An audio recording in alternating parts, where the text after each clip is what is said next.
Hey, I'm Jimmy Autry. Tonight I'll be talking about an article by Ann Miles of the University of Northern Iowa entitled From Monster to Martyr about Mary Dyer in the early Massachusetts Bay Colony.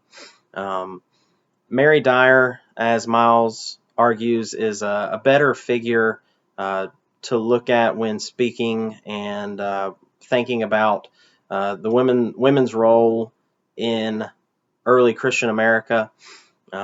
Hutchinson is usually looked at by textbooks and major historians because she was the first woman to actually speak out against the Puritan authorities in Massachusetts, and she was banished. But as Miles argues, Dyer's story has more depth because when Dyer was executed for being a Quaker and for continuing to come into the Massachusetts Bay Colony and trying to spread her message of the Society of Friends, Dyer actually accepted and was very aware of her actions as her own, as Miles writes. Miles talks about how Hutchinson was banished from the colony about 20 years before Dyer, but Hutchinson's banishment was based on the fact that she said that she was simply doing what God told her to do.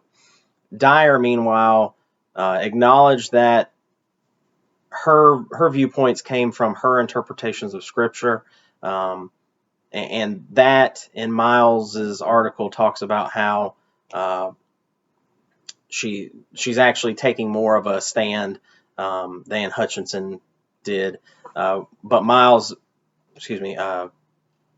Dyer does not really get recognized as often in American history. But what Miles looks at and who she compares Dyer to is Esther in the Bible, as Esther was married to the king of Persia, who issued a decree against, or that said that all Jews in the kingdom should be executed, and she herself was a Jew. Her husband just did not know, and she actually stands up to him and speaks out and convinces him to stop, whereas Dyer, she's this figure that advocates for the Quaker cause in the Massachusetts Bay Colony. And even though she had left once before, she regrouped as a Quaker, came back. She was warned multiple times, and she was executed, the first and I think only woman to be executed in early colonial America simply because of her religious stance. And so, if you look at John Winthrop's writings, as Ulrich points out in Winthrop's City of Women, that he usually used examples of dissenting women very often, talking about how they were basically rabble-rousers. And as Ulrich points out, that he usually doesn't have many positive examples of any of his supporters. He simply speaks out against these people who he saw as causing trouble, particularly women. And then in The Governor's Two Bodies by Fields, it's another article, Fields points out that these monstrous births, as I mentioned before, were seen, especially by Winthrop, as pretty much a punishment by God for going against religious authorities, which he viewed both Dyer and Hutchinson as doing that.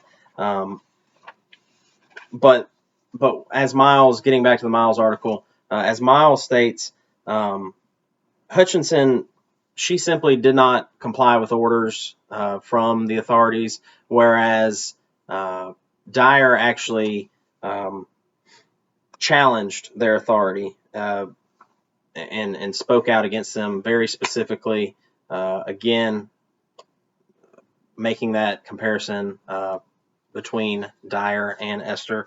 And the Quakers were mindful of this history, and they actually used Dyer's story to further their cause later. But as Miles points out, Dyer has not gotten a lot of scholarship until recent times. This article was written in 2001, and so there has been a little bit more done on Dyer. But as Miles states, she feels that Dyer has more depth to her than Hutchinson, who's usually seen as an early Christian woman who was punished in early colonial America. So, just to conclude, Miles, who herself is a Quaker, points out that Dyer probably she did more for the female cause as Christians in early colonial America.